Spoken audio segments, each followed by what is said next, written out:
Hello friends, my name is Palomore, and in today's Palomore, your videos suck, man. We don't care about your intro. Just hurry up and get it over with. I'm spamming dislike right now. You're a bad rogue. I don't care how you should go well back your to videos EverQuest do. and I hope you get RuneScape buried and go in the run dirt around and and kill sleeper. rabbits. Resident You're I like your terrible. videos. Okay. Anyways, in today's video, we're going to be looking at Shadowlands sub-rogue legendaries, kind of doing a general overview. Without further ado, let's hop right into it.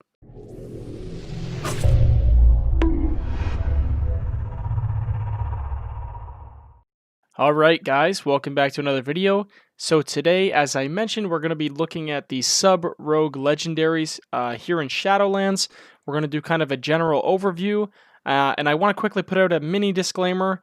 I am using information that I've used Bloodmallet for, so I'll show that during the video. So there's a lot of like simulated evidence of like what's the best in certain situations, but a lot of this video is going to be opinionated, and I don't want you guys to think what I say is set in stone. I want this video to be used as a reference for ideas. I want people to use the comment section to put their ideas out there, and maybe we can all theory craft together. You know, we're all rogues together in the same environment. We have the same goal to absolutely pop off, so let's work together and find out what the best things are. Without further ado, we can kind of start jumping into it. I'm not going to be covering any of the general kind of weird legendaries, you could say, just the top 8 up here. And also, the good thing about this video is, for the most part, I've kind of only peeked at each of these legendaries. I haven't really read into them too much, so you guys are going to be getting my raw reaction, how I really feel about these things and what my first thoughts are when we look at them. One last thing to address before I jump into it, this is going to be both for PvE and PvP. My personal pick for my first legendary is basically revolved around what I think will be the best for performing good in both of them, not necessarily just dominating in one and saying screw the other. But anyways, we'll jump into it, we'll talk about these. Okay, so first up, I guess we'll just go in order. Deathly Shadows. First reaction when I read this, Vanish grants 5 combo points and increases damage dealt by 15% for 12 seconds. Okay, so you're basically getting a free mark for death put into your Vanish, and you're getting a 12 or a 15% damage buff for 12 seconds. This sounds okay. The only problem I have with this is that Vanish is a 2-minute cooldown. So when we're thinking legendary and we're thinking, you know, one button that increases your damage by 15% on a 2-minute cooldown, it just doesn't sound that valuable. The mark for death aspect as well, it just doesn't sound that useful. If Vanish had a shorter cooldown, I could definitely see this one maybe being talked about more. But I think I'm going to go ahead and bypass this one, kind of put it in the bin for both PvP and PV. The thing is, all of these legendaries, I'm sure, will be good in some way or another, or have like one specific trick that will work with them, but you have to keep in mind that we're going to base the value off some of these off of knowing what else is available. So this one, we're going to go ahead, we're going to say that one's probably not too great, maybe some weird combos in PvP. Moving over to Finality. Quick little transition over to Bloodmallet here for Finality. As we can see, in an AoE situation for PvE, this one seems to absolutely perform. Single target, it still performs number 2, so this definitely is a big one people are talking about right now. So I think it's safe to say this is probably one of the best PvE picks. Straight off the information, we don't need to try to analyze that too much. It performs. What I want to talk about now is Finality in a PvP situation compared to some of the others maybe. So hopping back on a WoW, let's actually talk about the ability. Eviscerate, Rupture, and Black Powder increase the damage of your next use of the finishing move by 25%. So basically every time we use one of the finishers, the next time you use that finisher, it's going to be 25% more effective. This one's pretty straightforward. You know what? I think this could do really well in PvP. The only thing is when we look at a sub-rogue playstyle in PvP, generally compared to a class, so let's say like if you look at a warrior, warriors are all about really high sustained DPS, right? But then if we look at something like a rogue, they have really poor sustained DPS, sub-rogue that is, and they kind of operate in burst windows. So the real question is, how effective is this legendary going to be in those burst windows, right? To me, when I look at it, I kind of see just an overall DPS increase and nothing that's going to really spike burst damage. So I don't think this will be too great in PvP, but anything that's going to overall increase DPS by a lot is going to be effective altogether. So this one's definitely on the table, and in terms of balancing it between a good pick for your first legendary that you can use in both PvP and PvE, this is definitely a viable option here, so this is one to consider. Okay, next up on the list is Akari's Soul Fragment. Jumping back over to Blood Mallet, as you can see, in an add cleave situation, Akari's does okay. It's pulling in at number 4 here. Not too bad, but in single target, Akari's is absolutely dominating. So once again, for the PvEers out there, this one is going to be probably your most optimal raid legendary, and it still does okay in Mythic Plus as well. So really between Finality and Akari's for those two that are really standing out. Obviously, it looks like Bloodfang's there as well. But anyways, let's talk PvP for this legendary. So in terms of PvP, reading through the legendary power, after using Shadow Strike or Chief Shot, your target suffers a Shadow Strike from the shadows 2 seconds later at 25% effectiveness. So basically, when we read this, we can see it's basically making Shadow Strike hit 25% harder permanently. Obviously, that comes with a 2-second delay, but it's also adding a Shadow Strike to your Cheap Shot, which is really cool. This legendary, in terms of PvE and PvP as like a balanced first legendary pick, I think is absolutely great. I personally am really excited, and this is the legendary that I'm going after. I think it's going to provide so much PvE bonuses, as well as really, really helping those burst windows I was talking about in PvP. So this is what you can expect to see me rocking first. So yeah, I guess we can wrap up that one. This is definitely also a very high tier legendary to go with. Moving over, we have the Rotten. So after activating Symbols of Death, your next Shadow Strike or Backstab deal 30% increased damage and generate 4 additional combo points. Okay, this seems like it could have some value. Back to those PvP burst windows, I definitely see this could add a lot of chunk to that, you know what I mean? You're looking at Symbols of Death. This is a 30-second cooldown, so you're going to get a lot of use out of this legendary, and it's going to increase the damage of your Shadow Strike, so you have to picture, you're on your target, you're going up, Symbols of Death, Shadow Dance. Your Shadow Strike's going to hit 30% harder and also generate 4 additional combo points. So you are going to be full combo points. So not only using Symbols is it going to give you this huge Shadow Strike, but also it's giving you a free Mark for Death regardless of your combo points. So I'm sure you could follow this by a like a Shadow Strike into an Eviscerate into a Mark for Death Eviscerate. A lot of combos to come from this one. In terms of PvE, jumping back over here, I predicted it wouldn't be doing too great. That's single target, and in AoE pulls, it looks like it's also not doing too amazing, but it's not terrible. So if this is a legendary that you think is fun, I definitely think this one will be viable, but I would say this one is definitely more PvP focused, and we could probably see people making some pretty crazy combos with this one. Moving on down here, this is one that I actually have talked about a lot and heard ideas about, and this one is Invigorating Shadow Dust. I'm going to go ahead and say this right now. I'm not going to go over to Blood Mallet. The DPS on this one's going to be not great at all. Basically, Vanish reduces the remaining cooldown of your abilities by 20 seconds. This is going to be a PvP legendary 100%. You will not see people rocking this in a PvE situation. So the main things that come to my head when I think about this are things that I've heard mentioned several times and things that you can kind of think about. But 20 seconds off of your cooldowns. If we look at Kidney Shot, Kidney Shot's a 20-second cooldown. Having this legendary and Vanishing is going to give you access to 2 Kidney Shots within 2 seconds. Not only that, but look at Kick. Kick's a 15-second cooldown. I want you guys to picture you're attacking a healer in arena, and he goes to fake cast you, and you kick, and you miss your kick.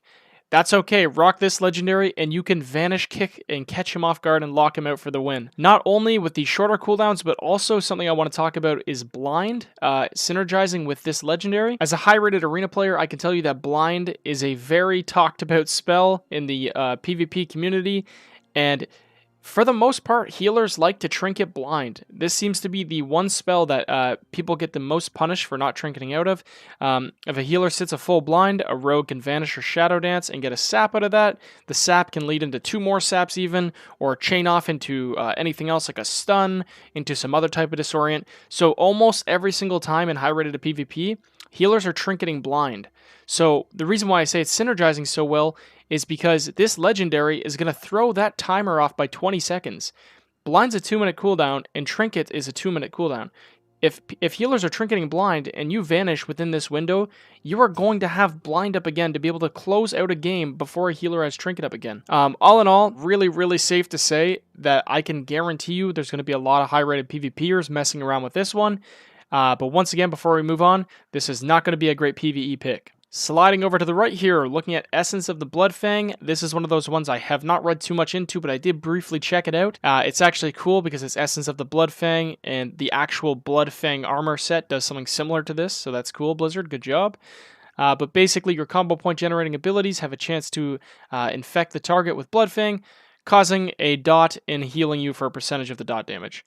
So, all in all, looking at PvP, probably not that great. It's just a bit more DPS, kind of on the same page as Finality, I would guess, in terms of what it will do for you in PvP. Just kind of a DPS increase. In terms of PvE, we can check how it's simming, and it looks like it's doing third best for single target situations, and it seems to be doing second best for AoE. So once again, like I said, this is also a great pick if you're focused on PvE, but I'll be honest, since this isn't that great in PvP, my advice here would be, since this one doesn't seem like it's simming the best and it also doesn't seem that amazing in PvP, this one's probably not worth taking over the other available options, but it is still really interesting and it does have a more of a unique dynamic to it. Okay, 2 left on the bottom here. These ones are going to be exciting to talk about. Not so much this one, but the next one. Anyways, Tiny Toxic Blade. Shiv deals 350% increased damage and no longer costs energy. When I read this legendary, I think, wow, that is cool, but not that useful. If we look at Shiv, Shiv is a 20 energy, 25-second cooldown, so already this thing only costs 20 energy. Making it a free energy cost doesn't do much, and it's a 25-second cooldown, so you're barely ever going to get to use it, and it only gives 1 combo point. In terms of damage, it deals 409 physical damage, at least that's what my tooltip's telling me. If we look at backstab, that's 686, so it's not even dealing as much as a backstab. Increasing the damage, I guess I would have to see this one in action and really see how hard that extra 350% kind of stacks up. There is a chance that this actually hits really hard and maybe is some cool PvP gimmicky thing, but I just really can't see this standing out too hard over the other available options. But it is definitely interesting. I would not completely dismiss this one, but I'm definitely not going to hold this up on a pedestal. Now, to finish it off, guys, I want to talk about Mark of the Master Assassin. A lot of people have been coming into my Twitch. By the way, twitch.tv/iPalamore. But a lot of people have been coming into my Twitch stream and bringing this up, asking me if I'm going to use it, asking if I'm excited about it. And I want to tell you guys, I am not going to be using this, and I do not think it's that great. And you might get mad and go to dislike the video. Please hear me out. We can work together to understand if it is or is not a good pick. So, when I look at this legendary, I see that the main thing that I'm reading is that it's based around stealth. Okay, so it's not based around Shadow Dance, it's only stealth. Okay, so while stealth is active, and for 4 seconds after breaking stealth, you gain 100% crit for 4 seconds. So, when I read this, I think of 2 things. One is that almost every time we open from stealth, we are not really using an offensive ability in terms of like a damaging ability. We're opening with a stun. It's almost always going to be a cheap shot in PvP, that is, or it's going to be like a Mark for Death Kidney, or we're going to get knocked out of stealth. It's very rare that we're going to be in a full actual stealth and we're going to open up with a Shadow Strike. So just by doing that, you can basically take that 4 seconds and chop it down into 3. So you're only going to get 3 guaranteed crit abilities. Now, to follow this up, I want to remind you guys we have Symbols of Death. This is a 30-second cooldown, so almost every single burst window in any PvP situation, we are going to have Symbols of Death, and this guarantees our next combo point generator crit. So if we're opening up from stealth, we hit the target with a stun. When do we use Symbols? We don't want to save it because it increases our damage done by 15%, so we're going to probably use it. So then if we use this in the opener, we are now also wasting another part of the 100% crit because we already have a guaranteed crit. So now you can take that 4 seconds and chop it down to 2 seconds. So every single time we open from stealth, we're going to use a stun. 3 seconds left. We're going to use Symbols. That's a guaranteed crit anyways. And then we have 2 free crits. And the real thing that I'm going to say is, how often in PvP are you getting re-stealths? And how often is Vanish going to be up? That's going to be 2 minutes. So, I mean, obviously as a Night Elf, I can maybe Shadow Meld, sneak a stealth in as well and benefit more from this. But in general, I think the concept of this legendary is really cool and it's really great in PvP. But in reality, the actual amount of usage you're going to get out of it is going to be really low and underwhelming. And that is the reason why I think that I'm going to go with Akari Soul Fragment, because it just has that guaranteed, reliable, extra percent-based damage This one just seems a little too gimmicky with it only being revolved around stealth. Obviously, if this was balanced around Shadow Dance as well, it might be way too broken, and then we wouldn't even look at anything else. But that's just my opinion on it. In terms of how it's simming, on AoE situations, it pulls up in the number 3 slot, so it's pretty good. And in terms of single target, not so much. As you can see, it's performing way down here. I think it's definitely safe to say there's going to be a lot of viable options. And once again, if you're like me, I think the smartest thing to do with your first legendary is to pick something that revolves around being good in PvP and PvE and not just limiting yourself to the absolute best in one or the other. That's why I'm going with the Akari Soul Fragment first. I hope this kind of overview can give you guys a better idea of what you want to go after, kind of give you some more ideas. And like I said, guys, please, please, please use the comment section, talk to each other, put your ideas, put your theories down in the comments. Let's kind of theory craft some more ideas. This is just my personal overview based off of Bloodmallet for Sims for PvE, but the PvP stuff all comes from my own ideas. Anyways, thank you so much for watching, guys. I really appreciate all the support. If you want to see me live streaming, you can catch me at twitch.tv/iPalomore. I stream there occasionally, and I hope you guys have a great day. Oh, you thought the video was over? It is.